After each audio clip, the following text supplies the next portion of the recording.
Hey cinephiles, as the curtains close on the 2023 Oscars and the awards season itself, I wanted to take a moment to highlight and honor some of the films and filmmakers that the Academy failed to recognize. As always, there was no shortage of snubs, from the latest achievements of international auteurs like Park Chan-wook's decision to leave, to Ty West's remarkable grindhouse double feature, X and Pearl.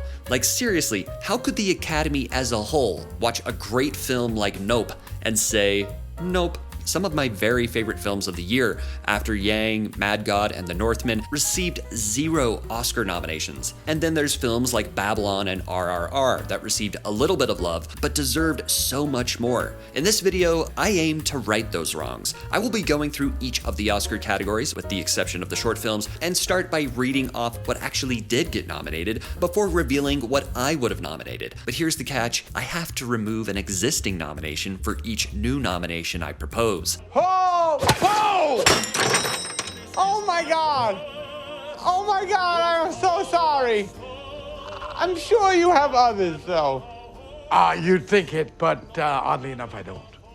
As always, I invite you to play along in the comments below. Alright, let the games begin with Actress in a Supporting Role. Angela Bassett, Black Panther Wakanda Forever. Hong Chow, The Whale, Carrie Condon, The Banshees of Inisherin, Jamie Lee Curtis, Everything Everywhere All at Once, and Stephanie Hsu, Everything Everywhere All at Once. In regards to Bassett and Curtis, I'm not a proponent of these quote-unquote legacy nominations where actors are recognized for their entire career instead of an individual performance. That's what Lifetime Achievement Awards are for, and so I would replace both Bassett and Curtis here. First with Jean Smart in Babylon, who gets in for that monologue she delivers to Brad Pitt alone. In the second spot, I'm going to give a nod to Judith Ivey in Women Talking, an ensemble chamber piece that at one point was poised to dominate the acting race this year and somehow ended up not getting a single one. I could readily call out a number of performances from this film, but Ivey was a standout that never missed a beat. Next up, costume design.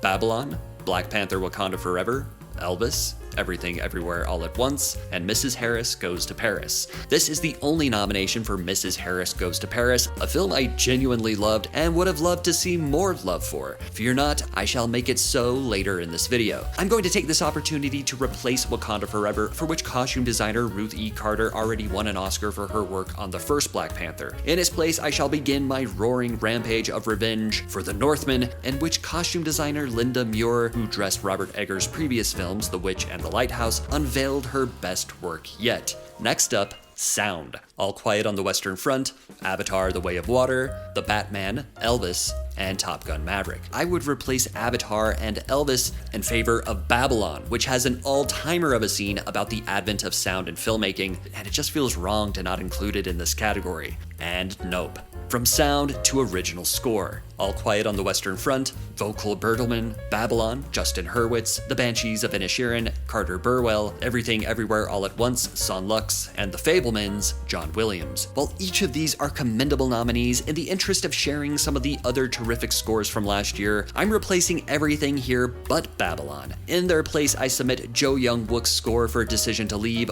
Michael Abel's score for Nope, Robin Carolyn and Sebastian Gainsborough's score for The Northman, and the best of the bunch, M.M. Keeravani's incredible powerhouse score for RRR. 2022 was not only a great year for movies, it was a great year for original scores, and I could easily nominate another 5. Now let's turn the page from writing music to writing words. Adapted screenplay, All Quiet on the Western Front, screenplay by Edward Berger, Leslie Patterson, and Ian Stokell. Glass Onion: A Knives Out Mystery, written by Ryan Johnson. Living, written by Kazuo Ishiguro. Top Gun: Maverick, screenplay by Aaron Kruger, Eric Warren Singer, and Christopher McQuarrie. And Women Talking, screenplay by Sarah Polley. Or as Marky Mark calls it, and women are talking. I would replace everything here except Women Talking with Kogonada's After Yang, Bones and All, screenplay by David Kajanik, Guillermo del Toro's adaptation of Pinocchio, proving there's always room for inspired interpretations of classic stories, and speaking of which, The Northman, for which writer-director Robert Eggers delivered the best rendition on The Legend of Amleth since The Lion King. From adapted to original screenplay, The Banshees of Inisherin, written by Martin McDonagh. Everything Everywhere All at Once, written by Daniel Kwan and Daniel Scheinert. The Fabelmans, written by Steven Spielberg and Tony Kushner. Tar, written by Todd Field. Triangle of Sadness, written by Ruben Östlund. This is the first of 3 nominations for writer-director Ruben Östlund's Triangle of Sadness, which, after loving both of his previous films, Force Majeure and The Square, I myself am a Triangle of Sadness that I didn't also love this one. Actually, I was rather baffled that the Academy fell for this one as much as they did, so I will be replacing each of this film's nominations, starting here. I would also replace The Fabelmans, even though I'm quite fond of that film. These other 3 are not going anywhere. In fact, The Banshees of Inisherin was hands down my favorite screenplay of the year, and I'd argue that deserved to win the Oscar over Everything Everywhere. I would nominate Decision to Leave, written by Park Chan-wook and Chung Seo-kyung, and You Won't Be Alone, written by Goran Stolevsky. This is another personal favorite from 2022, and one of the most unique horror films you will ever see. Next up, Actor in a Supporting Role. Brendan Gleeson, The Banshees of Inisherin. Brian Tyree Henry, Causeway. Judd Hirsch, The Fabelmans. Barry Kogan, The Banshees of Inisherin. And Ki Hui Kwan, Everything Everywhere All at Once. I would probably substitute Brian Tyree Henry and Judd Hirsch for Mark Rylance in Bones and All, who gives the best performance I've seen from him thus far, and Paul Dano, although not for The Fabelmans, for The Batman. Which brings us to Original Song. Sorry, I'm getting ahead of myself. The nominees are Applause, Tell It Like a Woman, Hold My Hand, Top Gun Maverick, Lift Me Up, Black Panther Wakanda Forever, Natu Natu, RRR, and This Is a Life, Everything Everywhere All at Once. Okay, with all due respect to the other nominees, nothing else matters here besides Natu Natu, the lone nomination from the greatest cinematic experience of 2022, RRR. Should be nominated 5 times. RRR has to win, pride of every Indian.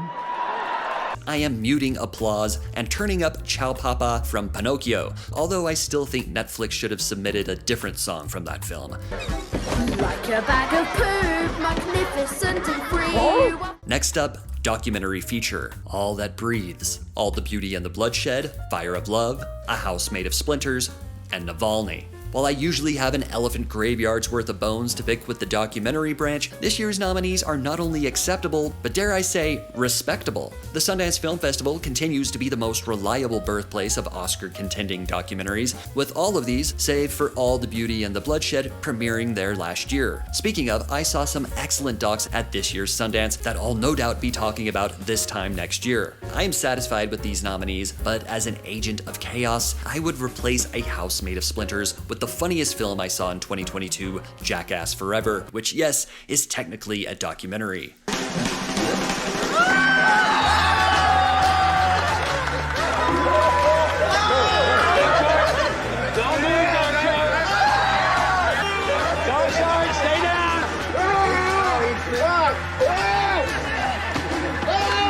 Moving on to international feature film, All Quiet on the Western Front, Germany.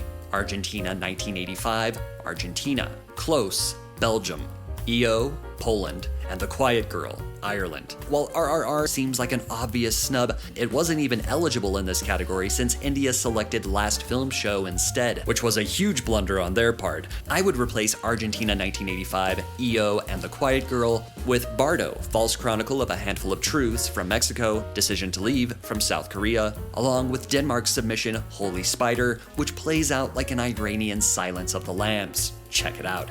Next up, animated feature film. Guillermo del Toro's Pinocchio, Marcel Duchamp with Shoes On, Puss in Boots' The Last Wish, The Sea Beast, and Turning Red. 2022 was a strong year for animation, particularly stop motion, and it's great to see Pinocchio and Marcel Duchamp with Shoes On representing that medium. Pinocchio and Marcel Duchamp are definitely staying, but I'm replacing the other 3 with Richard Linklater's Apollo 10.5, A Space-Age Childhood, Masaki Yuasa's Inuo, and what I consider to be the greatest achievement in animation last year, a staggering project 30 years in the making, Phil Tippett's Mad God. Which brings us to makeup and hairstyling.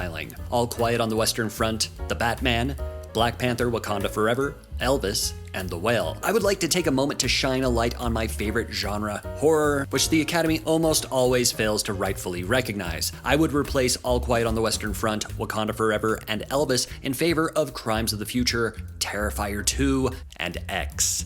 Next up, Production Design. All Quiet on the Western Front, Avatar: The Way of Water, Babylon, Elvis, and The Fabelmans. I'm replacing Avatar, Elvis, and The Fabelmans. First, I'm going to recognize Robert Eggers' ongoing collaborator Craig Lathrop, who should have been nominated for The Witch, The Lighthouse, and now The Northman. And for the other two spots, I want to make the case that this is a category where stop-motion animation should seriously be considered. And so I'm adding both Mad God and Pinocchio, both of which featured astounding feats of production design and set decoration. Now, let's cut to film editing. The Banshees of Inisherin, Mikkel E.G. Nielsen, Elvis, Matt Villa, and Jonathan Redmond. Everything Everywhere All at Once, Paul Rogers. Tar, Monica Willie, and Top Gun Maverick, Eddie Hamilton.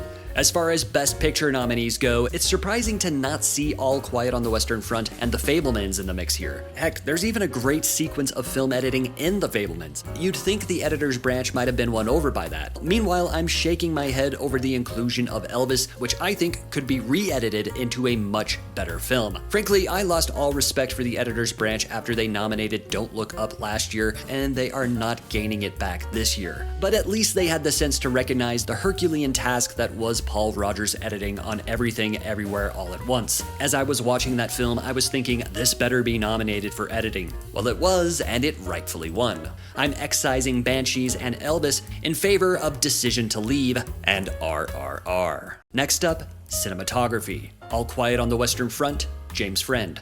Bardo, False Chronicle of a Handful of Truths, Darius Kanji. Elvis, Mandy Walker. Empire of Light, Roger Deakins. And Tar, Florian Hofmeister. I would replace everything here save Bardo. First in, a film I haven't even talked about yet and wanted to make sure to highlight it in this category, Athena. Cinematographer Matthias Bocard orchestrated and implemented some of the best long takes since Children of Men. I would also nominate Kim Ji-young's inventive work on Decision to Leave, Hoyt van Hoytema's incredible IMAX photography on Nope, as well as Sharon Blaschke's epic canvas for The Northman. Which brings us to visual effects. All Quiet on the Western Front, Avatar: The Way of Water, The Batman, Black Panther: Wakanda Forever, and Top Gun Maverick. I would replace All Quiet on the Western Front and Wakanda Forever with Nope and RRR. Now on to the final four categories, starting with Actor in a Leading Role.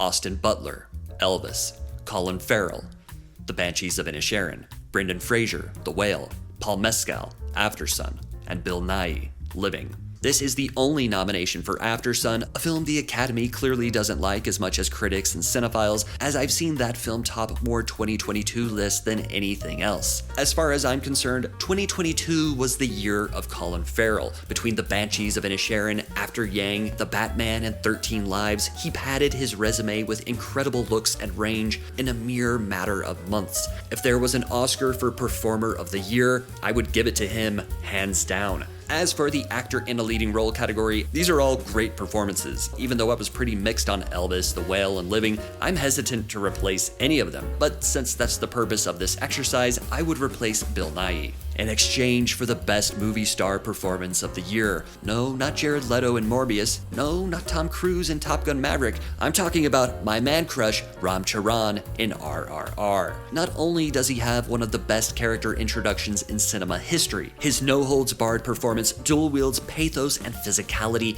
as he dashingly dances and bashes his way into our hearts, a feat only matched by his bromantic co-star NTR Jr. And now, the most controversial category of the 2023 Oscars, Actress in a Leading Role. Cate Blanchett, Tar.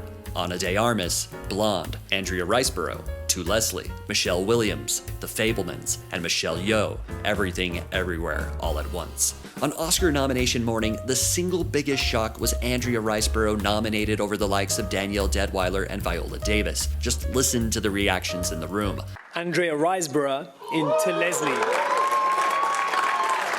To Leslie was a film that very few people had seen, let alone heard of, but if you were paying attention to awards season headlines in the weeks before Oscar nomination voting closed, you would have caught wind of the celebrity-backed word-of-mouth campaign for this indie darling. Enough powerful people cried foul play that the Academy conducted a formal review of the matter. A few days later, they announced that Riseborough would retain her nomination, while some offenders would be addressed. I could do an entire video dissecting this debacle, but in the interest of time, I'll just point you to Matt Bellany's coverage over on The Town and an oral history/profile by Seth Abramovic in The Hollywood Reporter, which includes an interview with Riseborough herself, who I think has handled the whole fiasco as gracefully as any actress could be expected to. I can't help but feel for Riseborough, a terrific actress I've highlighted in previous Oscar snub videos, specifically her work in Mandy and Possessor. Her long overdue nomination will forever be tainted by pearl clutchers acting as if the Oscars haven't always been a political and PR-driven parade of promotion. And hey, if you want a questionable campaign to investigate, go look into how Diane Warren's original songs for movies nobody has ever heard of somehow keep getting nominated. Alright, all this hubbub aside, I would replace Ana de Armas, Andrea Riseborough, and Michelle Williams with three of my favorite performances from 2022, Mia Goth and Pearl, Leslie Manville in Mrs. Harris Goes to Paris, and the Woman King herself, Viola Davis. Which brings us to directing. Martin McDonagh, The Banshees of Inisherin, Daniel Kwan and Daniel Scheinert, Everything Everywhere All at Once, Steven Spielberg, The Fablemans, Todd Field, Tar, and Ruben Östlund, Triangle of Sadness. I would respectfully replace everyone here but Todd Field with Park Chan-wook for Decision to Leave, Jordan Peele for Nope, Robert Eggers for The Northman, and S.S. Rajamouli for RRR. And finally, Best Picture. All Quiet on the Western Front, Avatar, The Way of Water, The Banshees of Inisherin, Elvis, Everything Everywhere All at Once, The Fablemans, Tar, Top Gun Maverick, Triangle of Sadness, and Women Talking. It is time for a Best Picture purge. I am taking out All Quiet on the Western Front, Avatar, The Way of Water, Elvis, The Fablemans, Top Gun Maverick, Triangle of Sadness, and Women Talking, and adding in After Yang, After Sun, Babylon, Decision to Leave, Nope, The Northman, and RRR. And those are my picks for what should have been nominated at the 95th Oscars. The great irony in doing a video like this, especially when I have a limit, is that I will inevitably snub something or someone in the process, which is where you come in. As always, I strive to make this a communal experience. So what do you think were some of the most egregious snubs of the 2023 Oscars? If you're feeling adventurous, feel free to go category by category like I did. What do you think the Best Picture lineup should have looked like? Let me know in the comments below. I'll see you down there. If you enjoyed this video, please give it a thumbs up. Subscribe to Cineflect for video essays, film lists, and more. I got this! And click that bell next to the subscribe button if you'd like to be notified anytime I upload a new video. Thank you so much for watching. For Cineflect, I'm JS Lewis. Until next time, watch something good.